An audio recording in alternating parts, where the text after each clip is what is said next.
Hola, buenas noches. Yo soy Daniel Peñaflor. Soy estudiante de la carrera Técnico Superior Universitario de la Universidad Abierta y a Distancia de México. Este es un breve video demostrativo de la materia Anatomía y Fisiología 1 de la maestra Paulette Martínez Andrade. Hoy hablaremos brevemente de lo que es la mecánica de la respiración. Hablaremos muy brevemente de las fases, volúmenes y capacidades pulmonares. Este, Usaremos este modelo anatómico, es un maniquí de intubación neonatal, donde se comprende de su vía aérea. Justamente esto es para la simulación de manejo de la vía aérea, donde podemos observar aquí están sus pulmones, derecho e izquierdo, donde esta bolsa, esta limitante va a ser lo que nos puede dar a entender los volúmenes y capacidades, ¿no? Hablaremos de lo que es la fase inspiratoria, las fases de la mecánica respiratoria. La fase inspiratoria es la primera fase, es la acción de introducir aire del exterior al interior, hacia los pulmones propiamente. Y la fase inspiratoria hace que se llenen los pulmones de aire y es muy notable. ¿Por qué? Porque vemos esa inspiración, esa compliance, ¿no? Que nos hace ver que el paciente está respirando.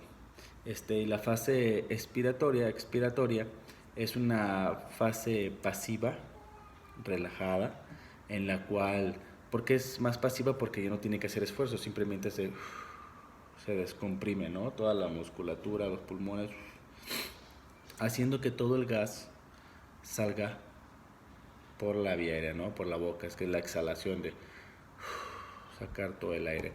Y eso nos lleva a entender lo que es las primeras dos fases, que es la acción de introducir aire inspiratoria y hacia los pulmones, y posterior la exhalatoria de sacar ese aire que entró. Hablaremos un poco de lo que es la hematosis. El hematosis es el intercambio gaseoso, ¿no? A nivel alveolar.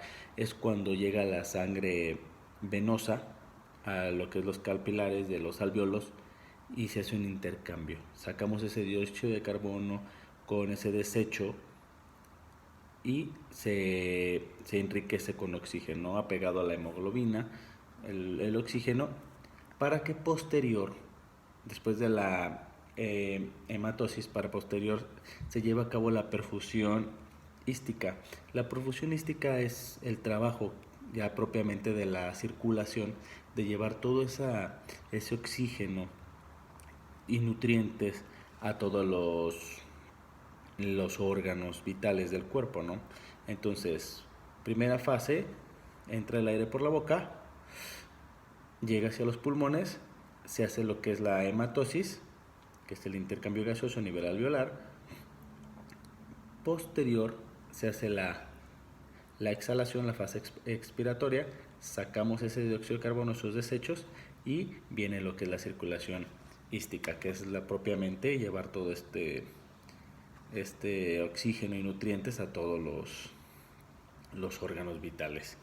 Ahora hablaremos de lo que es volúmenes y capacidades. Volúmenes y capacidades pulmonares. Como su nombre lo dice, pues hay un volumen, hay un gas que podemos medir y hay una capacidad como el recipiente, que es el pulmón en este caso, serían estos, en la cual tiene que entrar cierta cantidad. Mayor cantidad puede hacer una lesión sobre este pulmón. Si yo ahorita, por ejemplo, así, esa es la capacidad, eso es lo más que se infló. Si yo lo hago de más, o sea, si hago la fase inspiratoria, mucho más aire que esta resistencia de lo que aguanta esta bolsa que simula el pulmón, va a estallar, ¿no? Que lo podemos hacer como un barotrauma, que son lesiones pulmonares, ¿no? Porque la capacidad se ve sobrepasada. En este caso hablaremos de lo que es el volumen corriente. Iniciaremos con el volumen corriente. ¿Qué es el volumen corriente? En inglés pues es volumen tidal. Es la cantidad de aire que entra y sale de los pulmones. Es el volumen corriente, la cantidad de aire que entra y sale de los pulmones.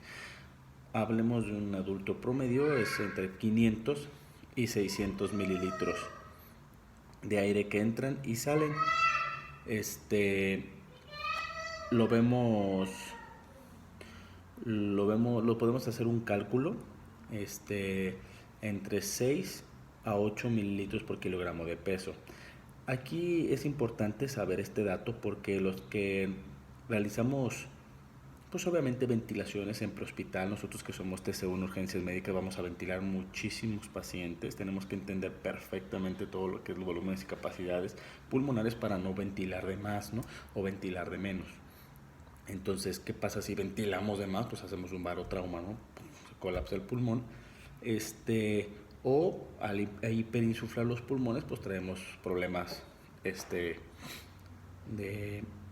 de lo que es la circulación, ¿no? Al hiperinsuflar los pulmones, pues obviamente comprime la presión intratorácica, aumenta, lo que hace que el corazón pues funcione mal. Entonces, cuando hacemos traslados interhospitalarios, traslados de terapia intensiva, por ejemplo, que manejamos ventiladores, donde manejamos parámetros de volumen o presión, es justamente donde tenemos que esto que estamos aprendiendo el día de hoy lo vamos a aplicar en campo. Entonces, tenemos el primer parámetro es cuánto aire le voy a meter al paciente, ¿no? Si sabemos que la fórmula es de 6 a 8 mililitros por kilogramo de peso, tenemos un paciente con ARTS, por ejemplo, que tiene lesión pulmonar, bueno, pues vamos a manejar volúmenes bajos. Y un paciente sano, un trauma de cráneo severo que va intubado, pues, que el pulmón es sano, no hay ninguna complicación, pues manejamos a 8 mililitros por kilogramo de peso, que nos da alrededor de entre 500 y 600 mililitros. Hablemos del volumen volumen de reserva inspiratorio. Su nombre lo dice, volumen de reserva inspiratorio. Esto quiere decir que es la cantidad de aire que se inhala tras una inhalación normal, que sería esto de, o sea, como esta segunda inhalación, ¿no? Es lo que más puedo inhalar tras haber hecho una inhalación normal. Lo que es y de ahí viene derivado obviamente el volumen de reserva expiratorio, ¿no?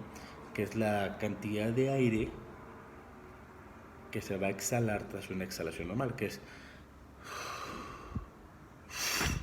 o sea, exhalé y puedo exhalar más, ¿no? Es esa reserva que quedaba.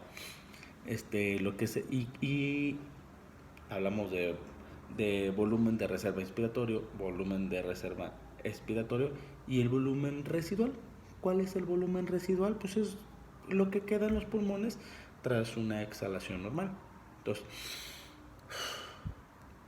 no todo el gas sale, se queda por ejemplo en las tuberías, para que lo entendamos mejor, ¿no? Se queda, y si sacáramos todo el aire que queda, pues se colapsa, ¿no? El pulmón, por ejemplo, una telectasia en un alveolo, ¿no?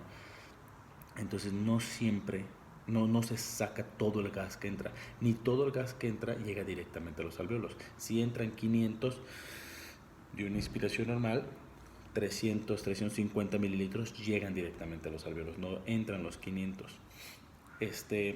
Y de aquí vamos a ver, ya vimos los volúmenes, ahora vamos a ver las capacidades pulmonares, vamos a ver la capacidad vital. ¿Qué es la capacidad vital pulmonar? Es la cantidad de aire que se puede exhalar con una fuerza de inhalación normal, o sea,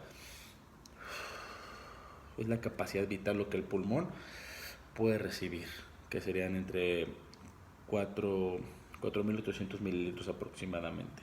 Que es la capacidad pulmonar, ¿no? Capacidad vital, perdón, que es lo que más puede recibir el pulmón. Vemos la capacidad inspiratoria, es la cantidad de aire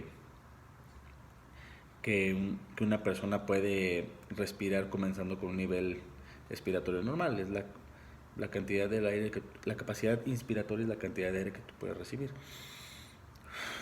Esa es tu capacidad, ¿no? Lo que hablábamos de los 300, 500 mililitros. Esa es la capacidad, ¿no? Que ahí vienen asociados a problemas. O sea, si entendemos que la capacidad inspiratoria es tal en un paciente sano, pues obviamente cómo va a estar la capacidad vital de un paciente con EPOC. Así podríamos entender lo que pasa realmente en un ataque de asma, que es el atrapamiento de aire, ¿no? La capacidad funcional residual es la cantidad de aire que permanece en los pulmones al final de una inspiración normal. Esa es la capacidad funcional residual, lo que queda en los pulmones tras una exhalación normal. Y la capacidad pulmonar total es el volumen máximo a lo que el pulmón a lo que se puede aplicar a un pulmón. Entonces, esa es la capacidad, sería realizar esto. Esa es su capacidad. Ya un poco más de aire, revienta. Eso fue hablar un poco de lo que es